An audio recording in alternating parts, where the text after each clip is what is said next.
Okay, hello, welcome to Southwest 2013. I'm here with Brian Solis, and this time I'm interviewing him. How are you? How are you enjoying? I'm very good. It's good to see you again. Last time we met, it was around 2009, I think, and he interviewed me about my role as change agent at a major brand, Mercedes-Benz. And today I want to talk to him about his new book, What's the Future of Business? Can you hold it up, please? Yeah. Can you share the main point and why you started writing this book? Well, what's the future of business? You can see here behind the title, it says WTF.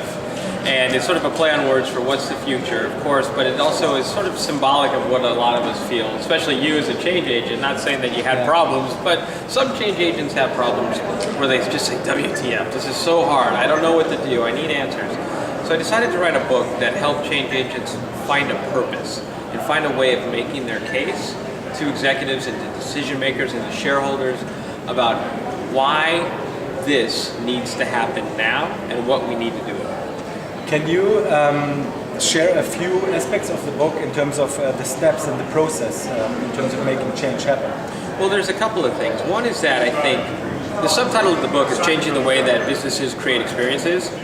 And if you look at how experiences are sort of shared today, it's social networks, it's mobile, it's review sites, it's communities. So those shared experiences essentially pull together, they converge, it's sort of become this influence loop, this cloud of just experiences that are going to inform what you need in a moment. So for example, think about what a traditional customer might have done. They might have gone to Google, they might have done some research to get some web pages back, but more and more it's these shared experiences that are starting to come back. And the thing is that businesses are using technology to sort of react to them. Oh, Lefty, you said something negative about this, or so-and-so said something negative about this, or there's a bad review over here. Let's listen and let's respond. But what I'm proposing is that you take all of this behavior and you step back and you say, what are the experiences that people are having? And what is the experience you want people to have? That's a really important conversation. It's very philosophical, it's very rich, it's very meaningful. And what ends up happening is that you realize that there is a gap between what you expected and what you saw. And then what you quickly realize is that all this technology that we're investing in is making us more reactive than it is proactive.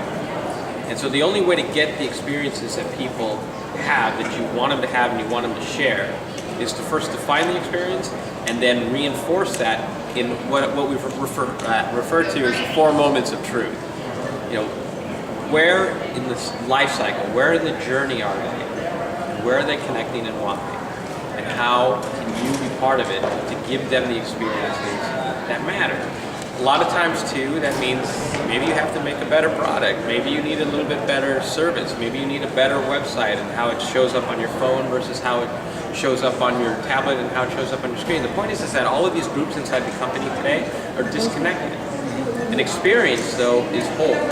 You only have one experience, right? And it happens, like, let's just say, before you buy a product, when you buy a product, after you buy a product, it's holistic.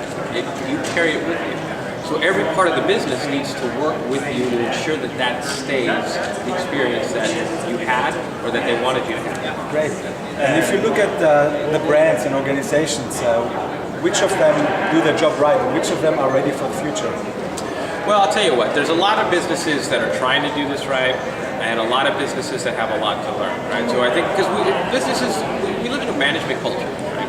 Businesses sort of operationalize, they increase efficiencies, they manage businesses against matrices, they report to shareholders. This is not going to change overnight. But what I do propose is that businesses invest in getting insight, right? So there's a lot of talk about big data. Well, what are we asking of the big data platform? What kinds of questions are we asking to package the type of data in a way that we could use that's actionable?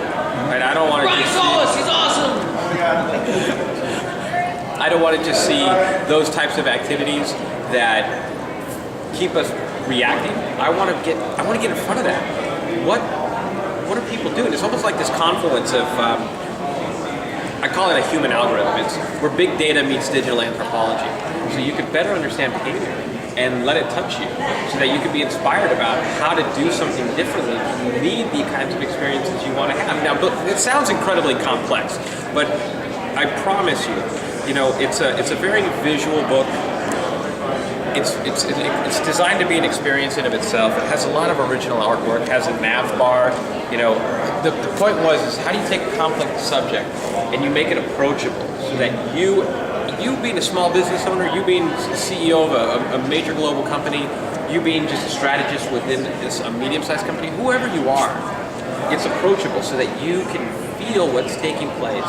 I can do something with it. I can only confirm what he said. I had the chance to read the book already, and it's really nice to read, easy to read, a lot of graphics and visual enriched data. So get it for sure. One last question: what's the trend of 2013 and 2014 for you at the moment? What's the hottest thing to be in? Oh boy! Well, the hottest thing to be in is anything that's mobile.